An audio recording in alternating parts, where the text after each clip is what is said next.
to Performance Upgrades. I'm your host, Dave Moss. Today's show is brought to you by SportBikeWrench.com.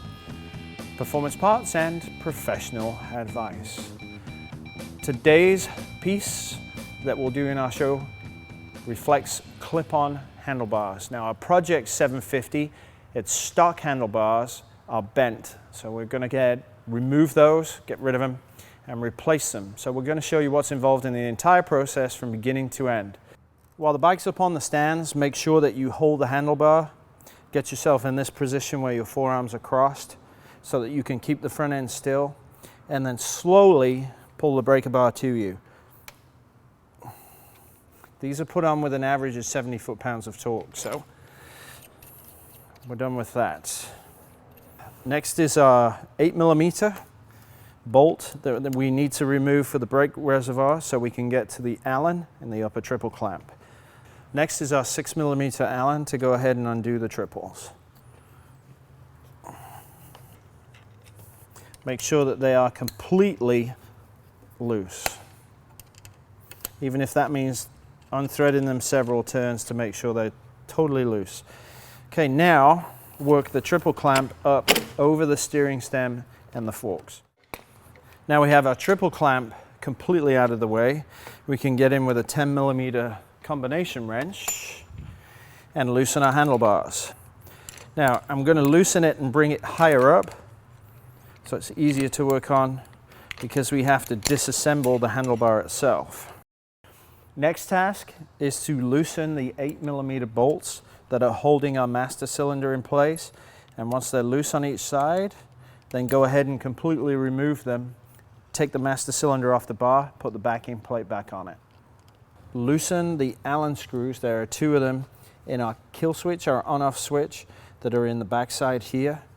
These are Phillips, so go ahead and remove those. Now there are one screw for each side. They're different lengths, so remember where they came from. Okay, now the throttle assembly is completely out. Our brakes are out of the way. Our throttle tube is free to move, but next job is to take and loosen and remove the bar end we have here. Now we'll move to the left handlebar. I had to think about that. We'll remove the bar end, loosen the bolt out of that and remove it. We'll then loosen and remove the screws from our housing. We're not going to keep this housing here for all the lights and turn signals because this is a track-only bike.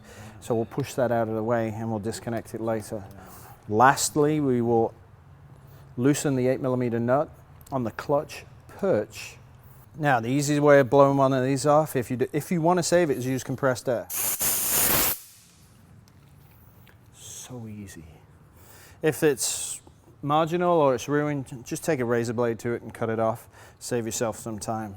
This is a wonderful tool. Lastly, let's loosen the 10mm bolt, remove this handlebar.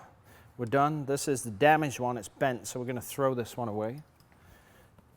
And then loosen this side. Now our clutch Perch is still attached, and it's also attached to our harness here because of the clutch switch. So if we get this loose, then we should be able to slide it out. Now sometimes, and this is good, because of grip glue and other pieces along here, we might not be able to get it to come out smoothly and evenly. You don't want to break the clutch switch, so just take your time, work it backwards and forwards, and we're done. Now we're ready for our aftermarket clip-ons. Our replacement clip-ons are from Attack. The reason we're going with different clip-ons, apart from the fact that they're bent, is that for the track, if you crash, you bend a handlebar. What's really nice about the Attack bars is, firstly, this is just one single piece of aluminum bar. Quite simply, undo the two bolts here, remove this, and insert a new bar. Very cheap, 10 to 15 bucks each. Go ahead, put another bar in, put your grip back on, you're ready to go. The other nice part about these handlebars is that if we turn it round and over, These bolts can be removed, and then there's a pivot hinge here, so you can move this component backwards and forwards. So when you're taking them on and off the bar, you can put them straight over the top if you take the triple off, or alternatively, you can take these 2 bolts out and slide it out, which is great. So you don't necessarily have to take the upper triple off. So beautifully handcrafted, great anodized finish, very simple to use, and from a trackside point of view, extremely easy to work with. The other important part about these bars is the stock bar has a locating dowel in it that fits into the upper triple clamp. These do not.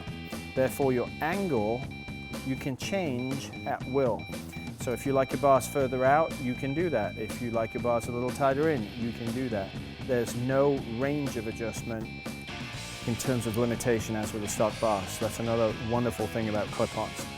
Well, let's get these installed.